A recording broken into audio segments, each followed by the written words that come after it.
In today's show, the Eagles get the draft hand they asked for. And where will Judd McVee fit into that Fremantle backline?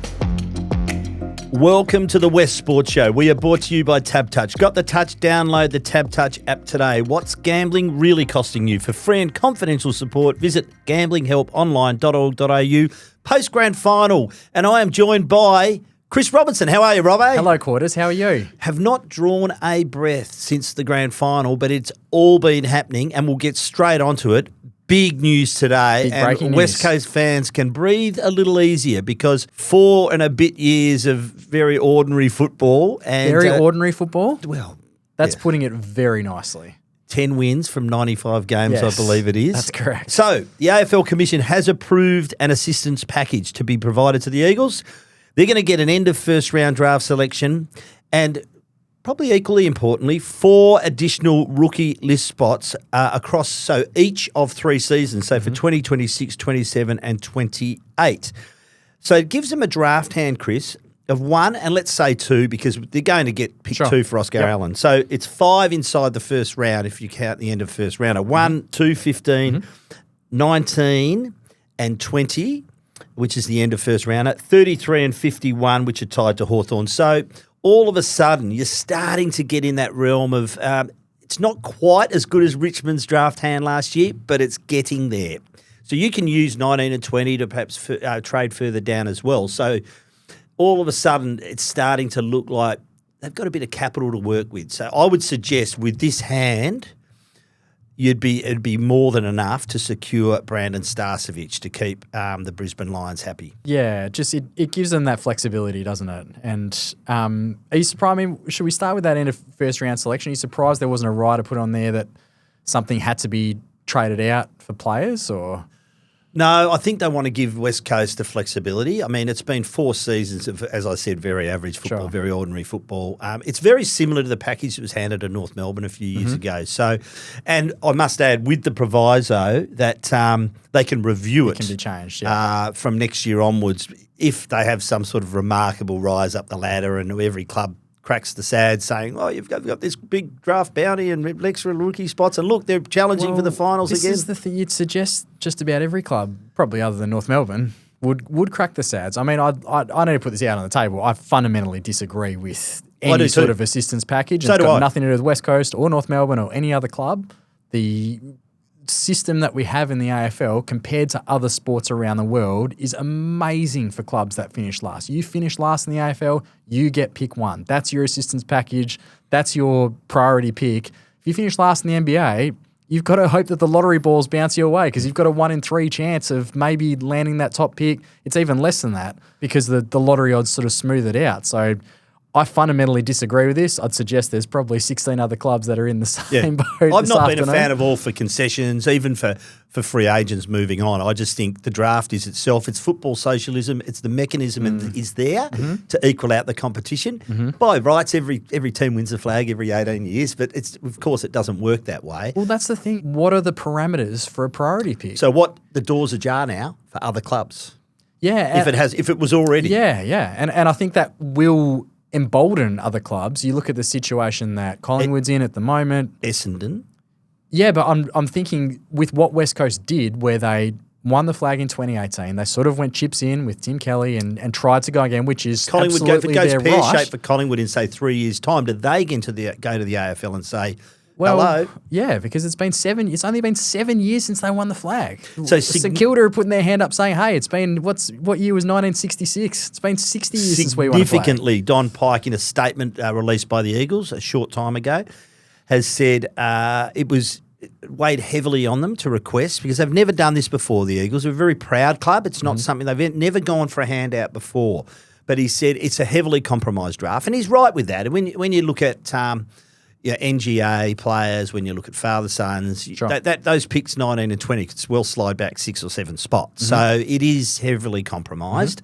And he also acknowledged past mistakes. So they have made some whopping mistakes, the Eagles, but the Tim Kelly trade, not Tim Kelly's fault, by the way. He's been very good for West Coast, but the trade, they gave up too much, and their former CEO, Trevor Nisbet, admitted that. Yeah. Long contracts for players post-2018 premiership. So there have been some mistakes. Sure. But I think this now gives them a hand They've got to get this right. Yeah, absolutely. And I've just said, on the flip side, West Coast should absolutely have asked for this. Oh yeah, you asked for it because you have it's the system that I disagree with. If the system is there, West Coast are absolutely entitled to ask for it with their record over the past 4 years. So I'm glad that we have some sort of certainty as to what it looks like now. As you say, Brandon Starcevic has a bit more certainty about what his future could look like. Yeah. What do you think that does for that deal now? Oh, I think they've got many options now. Yeah. I mean, they can trade up with 19 and 20.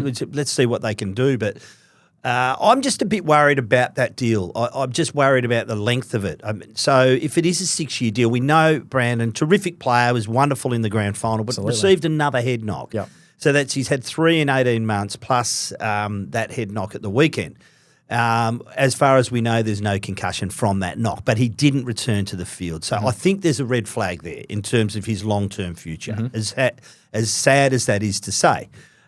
So I think a long-term contract. Now, we know 6-year contracts or longer have to be, the AFL urges clubs to, so the CEO and the chair have to tick them off, basically, take responsibility for those long-term contracts. There'd have to be a clause inserted in that.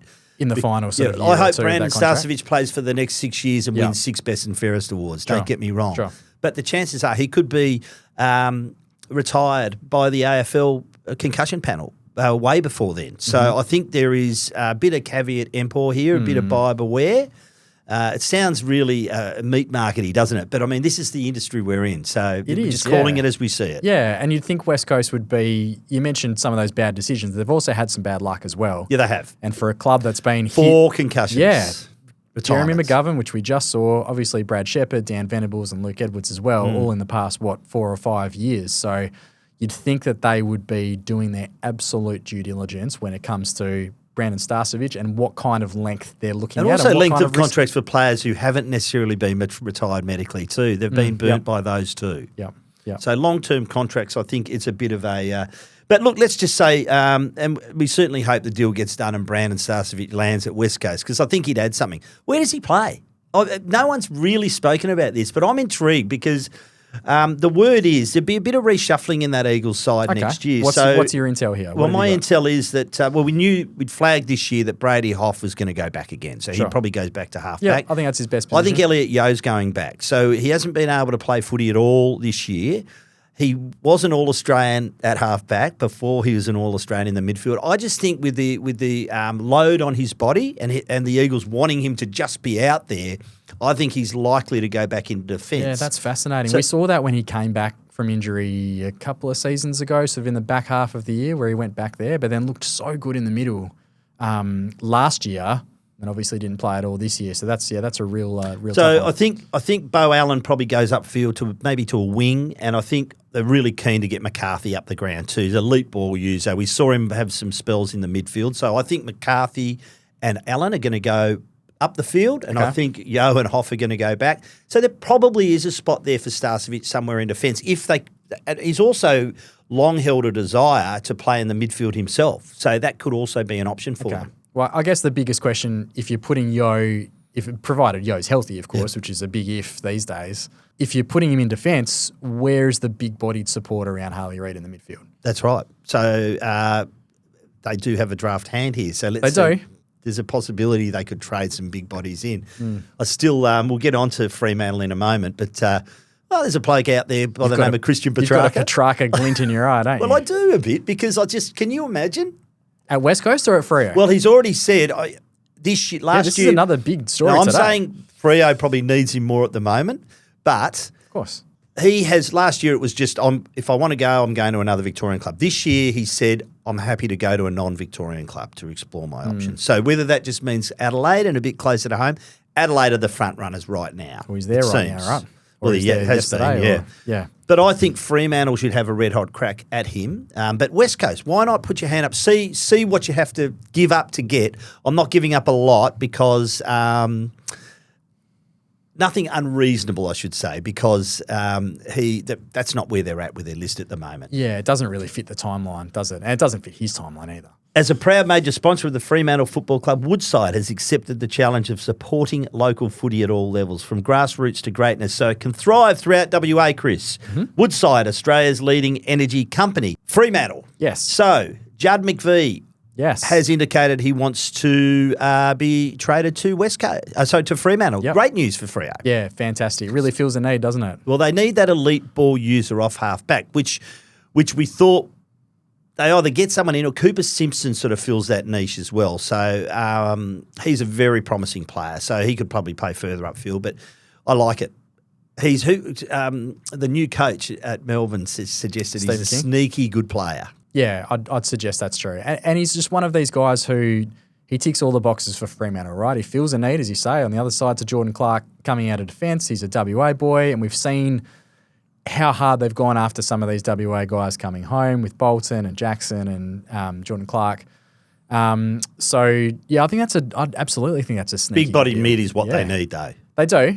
Yeah, and that's whether Petracca, whether he's got that long-term sort of midfield presence or he's just high half forward. But I think he'd be great. Can Freo afford him though? Well, there's the question. So pick 11. Adelaide, pick 14, and the key here is they're in the market for Sam Flanders at Gold Coast. So they're sort of in the box seat at the moment with what other clubs need as well. So if Fremantle are indeed going to entertain it, and I'm not suggesting they are, I'm suggesting they should be, I think that they need to get a bit inventive. Yeah. Oh, if they can make it work without giving up anything from your best 22, you'd absolutely make it work. I sort of just struggle to be able to do the maths in my head as to how you'd make it work financially. Well, there's ways and means, Chris. There is. This is what we like about this time of year. It gets really funky. And if you look, so with that West Coast haul, just back to West Coast for a second.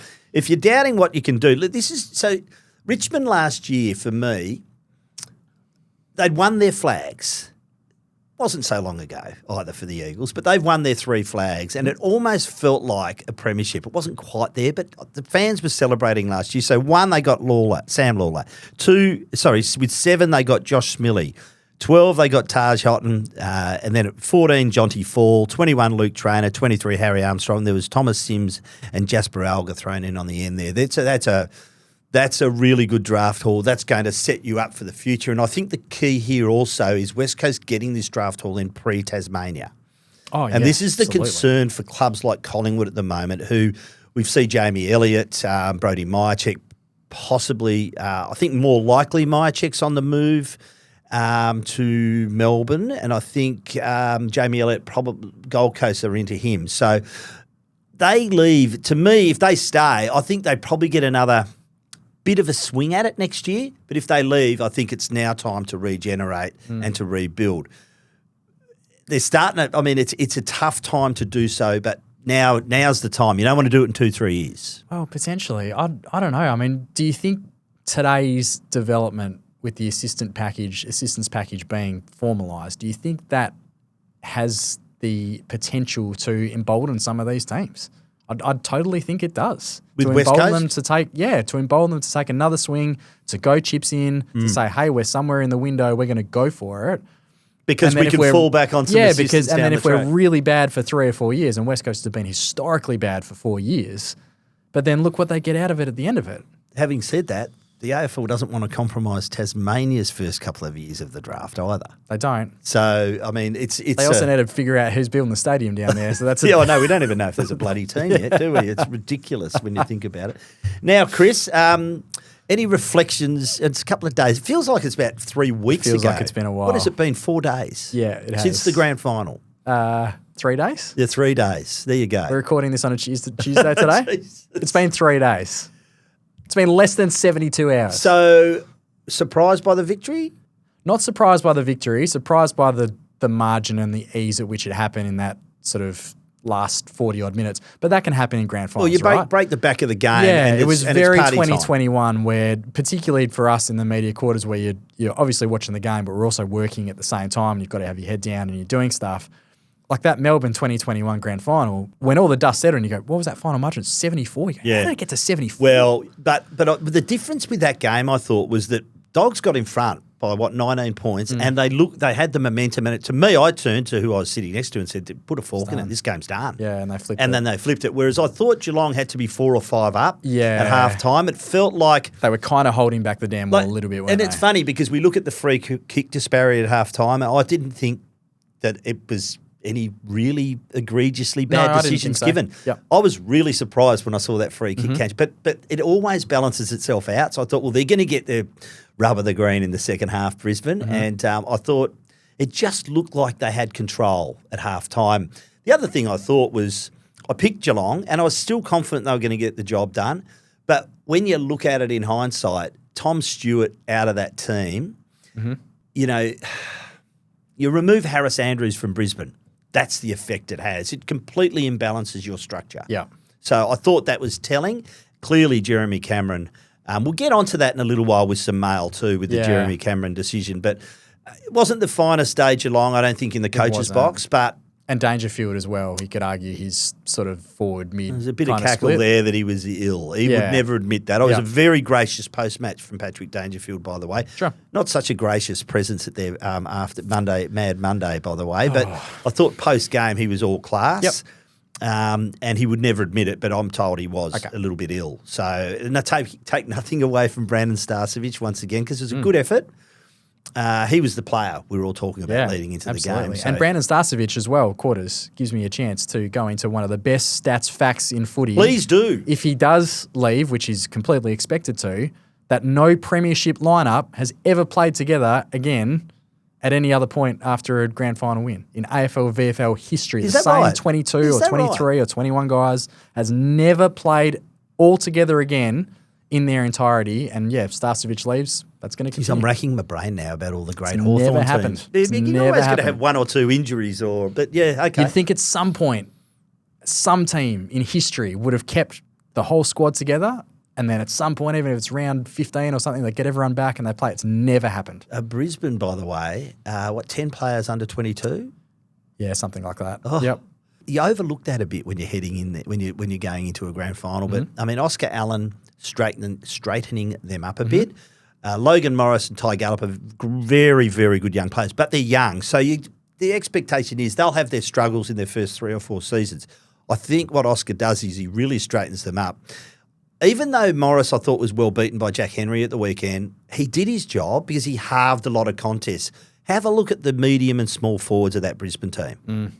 Crazy. Just think about them at Oscar's feet. Yeah. And if you throw in a couple of key posts, Eric Hitwood to come back in the second half of next year. And they get so many goals out of their midfield as it is. So, they're going to be very dangerous for a long time to come. Before we leave the grand final, I think it was my favourite post-match song I've ever seen in the rooms. Oh, the Brisbane Lions with the Zorko banging the Esky lid. The 4X, yeah. And just the whole, I think it was dignified. There was a fair bit of humility about it, but they just enjoying themselves. I thought it was great to see. It was really good theatre. I was happy. I thought the Norm Smith was warranted. Yep.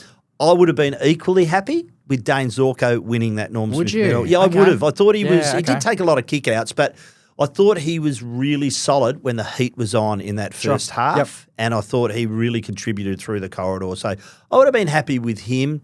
McCluggage, I thought was really good too. And there's been a lot of discussion about whether Charlie Cameron. I mean, he was pivotal, but I don't think he had the impact. I mean, he did on the scoreboard, but I think Will Ashcroft. First half, I thought some of his kicks weren't great.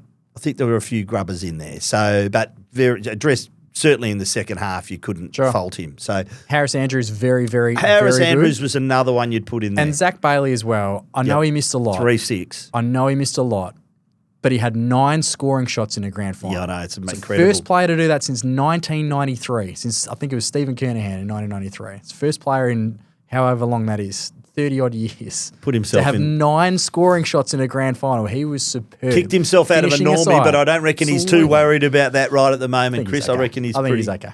Time for a quick AFLW update. This update is brought to you by Woodside Energy, a proud major partner of the Fremantle Dockers, supporting local footy from grassroots to greatness. Chris, I was at West Coast on Sunday, took on GWS, kicked their highest ever score. Impressive performance. Had a look at Ella Roberts. So I think the impressive thing about Ella isn't so much, it is. She's highly skilled, massive footy IQ, but she's tough. Yep. She copped an elbow injury in the third quarter, was just a little subdued for 10, 15 minutes, spent some time off the ground, but she was really good late in that game. So she's really tough, Ella. Kelly Gibson in her 50th game for the club. What a journey she's had. So inaugural AFLW premiership play with Adelaide. Yeah. Went to Freo. Of course, this is before West Coast were around, and became an inaugural Eagle as well. And spoke to her after the game on Sunday, and she's loved the club since she was a little girl, she said. So it was fitting that she played her 50th game with them. 2 goals from her, 2 goals, 3 from her. So she could have also, she could have kicked 4 or 5. Yep. Jade Britton as well. Just a really good all-round performance. GWS came back at them hard in the third term, and they saw them off and then added some GSC. They run out games strong, don't they? They do run out games strong. So, look, there's 5 matches to go. They've got Collingwood this week. They're now just in the 8. They've got Collingwood this week, who are really struggling at the moment, at home. So should bank that. Maiden finals victory looms. Potentially, yeah. There's a couple of tough ones to come on the road. So they've got Adelaide away after the Collingwood one, and then I think they finish with Sydney away. So those are 2 top sort of 4, top 6 teams. So that's going to be challenging. Freo, on the other hand, probably have to run the table from here after that loss to Carlton, right? You talk about tough runs home. They got 2 games. The next 2 games are against top 3 teams, Hawthorn and Melbourne. Yeah. And just struggling a bit at the moment, although they had a fair bit of territory at the weekend. Yeah, and they had more scoring shots than Carlton as well. But just couldn't get the job done. Carlton were good late. 64.8 percentage to 4th worst in the competition, a real concern for Freo at the moment. I'm not writing them off. Can I just say, while we're on Freo and their AFLW, they released their Pride jumper today, the Dockers. I reckon, honestly, one of the best themed jumpers I have seen across men's or women's. It's absolutely fantastic. So it's got the Freo chevrons, the sort of V on the chest in rainbow colours, and the chevrons are made up of little drawn love hearts. So there's all these little love hearts that turn into the big chevron, and each love heart has been drawn by a Freo player or a Freo staff member. And they've combined all of them together into the chevrons. Do yourself a favour, check it out. Absolutely stunning. Have a look on TheWest.com.au. Absolutely stunning. One of the best theme jumpers I've ever seen. Well done to Freo. They do it well, don't they? Absolutely nailed it. Chris, you know why I'm excited, don't you? Why? It's camel time. Let's do it. Thirsty Camel mailbag. This week's special Hans Super Dry Stubbies. Camel Club member price is $51.99 a carton. Join up in store or online today.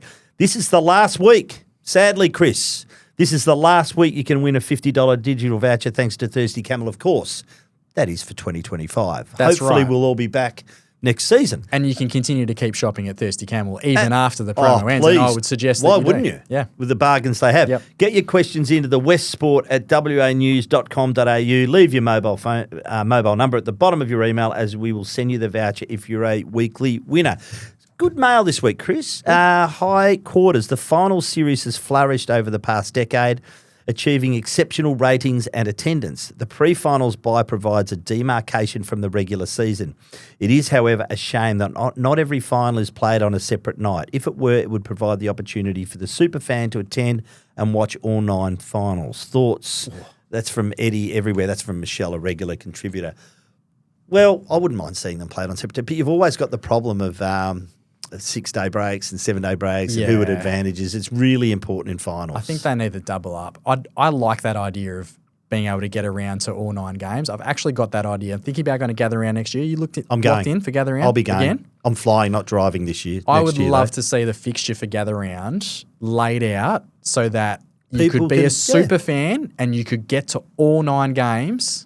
And then there could even be a special AFL promotion where you get a collector's edition scarf or a jacket or something saying, I did all 9 games in Gather Round. If you could space them out and make it work, you might have to cut. I was there last year, and of course you couldn't go to all 9. How many games did you get 6. You got to 6? I That's reckon. Good effort. It was good. Yeah, it's if you haven't, and anyone who hasn't been, I encourage you to go. It's fantastic. It's on my radar for next year. Yeah, so that's a very good point.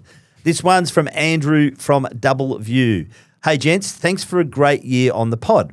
Chris Scott started with his, this might sound like sour grapes, but it's the substitutes rule fault that Geelong left Jeremy Cameron on the ground to play a quarter and a half with an obviously broken arm. Geelong hoped he would get through, but it was a mistake. Own it, move on, and don't blame the sub rule. Chris Scott seemed confident the sub rule is going. I assume what he means is there will now be 5 on the bench. First we had 2, then 3, then 4, and soon 5. as soon as we have the 5, the coaches will want 5 plus a sub. 100% on and on and on. Mate, I remember, this is how old I am. I remember 19th and 20th men. And when they came off, they came off. Look, I'll just say one thing. I thought I had no problem with Chris Scott's in his post-match opening up with the sub rule. That's a forum. It's not like it took us by surprise. Chris Scott uses those forums to discuss rules of course. And trends. And in this occasion, I had no problem. You know, we criticise them when they say nothing and then we bash them when they actually say something. So I think get off his back with that one. Having said that, it was a curious decision. I'm left wondering if Jack Martin is swung into, because clearly Jeremy's out there because he takes a key defender. Of course. But he really, you could tell he wasn't going to be able to contribute. I mean, Patrick Dangerfield heard the arm snap. So I'm left wondering what impact Jack Martin could have on that game. Yeah. I think if Chris Scott had his time again, he's pulling that trigger a lot earlier. But you're happy with the sub getting abolished? No. Yeah. I'm getting happy. Abolished for next year. Yeah, I want 5 on the bench. I'm happy with that. Okay. You don't like it? I'm fine with the sub. You like the sub? You like the theatre around the sub? I don't mind the theatre around it. But so the Lockie work with Lockie Neal. That was great. It was a great build-up, wasn't it? Absolutely. And we saw the theatre with Nat Fyfe as well for Freo, and, you know, when's he coming on and he's warming up and who's going to come off and all the rest of it. But I also think we need to remember the reason for the sub existing in the first place is it sort of smooths out the disadvantage. If you lose a player early, you can sub another player on and you've still got 4 on your bench and the other team still has 4 on their bench as well. So as soon as I market it, probably you'd think the coaches would support it. It doesn't sound like they do. But I'd market it probably round 2 next year where the first coach complains about, we lost so-and-so after 15 minutes and we only had 4 on the bench and they had 5 on the bench. I think 5 mitigates that. I think 5's okay. But why 5? Why not 6? I like more flexibility around the team.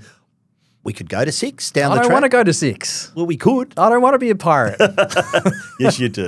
You do want to be a pirate, Chris. Well, we'll have to agree to disagree on that one. But yeah, I'm comfortable. I'm just surprised that the coaches have that stance on it, because I would think that, as I say, it smooths out the impact of an element that's out of their control, which is you just lose someone after 10, So you 15 could minutes. also mitigate that. So I'm big on maybe reducing the number of rotations as well. So you could have a bigger bench, but say go from 75 down to 50, and then you're going to ensure that there's not too much of an advantage if you're a player down early. So that's where I really want to go to it. Introduce a bit more fatigue, because that I think plays as big a part as anything late in games. So don't mind that. They're going to 5. Yeah, I know. They're going to 5 next year. But just wait for the coaches to complain about it. They're going to 5. There's a wild card round. Just get used to it. I'm serious. I don't like the idea of a wild card round. You probably do. No, I don't at all. Don't you?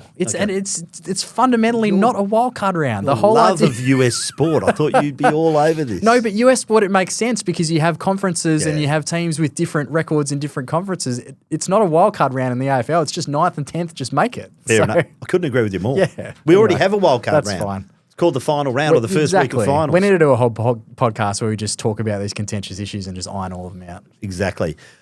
Scott from Dianella writes, "Hi, Glenn and Chris. Thanks Great part for of the show. world to live in, Dianella, Scott. Oh, you've done I lied there. very He actually well said there. Craig, but Craig was meant to be here, but he's got a day off. So okay. did you see what I did there? Thanks for your show again this year. I listen as often as I can. Thanks, Scott. I thought the grand final was a fitting end to the season with the best team prevailing. Yeah. My question is regarding the sub rule. I thought it was introduced so if the team incurred a serious injury, they could sub that player out, bring on a fit replacement without being disadvantaged. Agreed. I don't think I've ever seen a better example of that than with Jeremy Cameron. He was obviously in distress and unable to continue.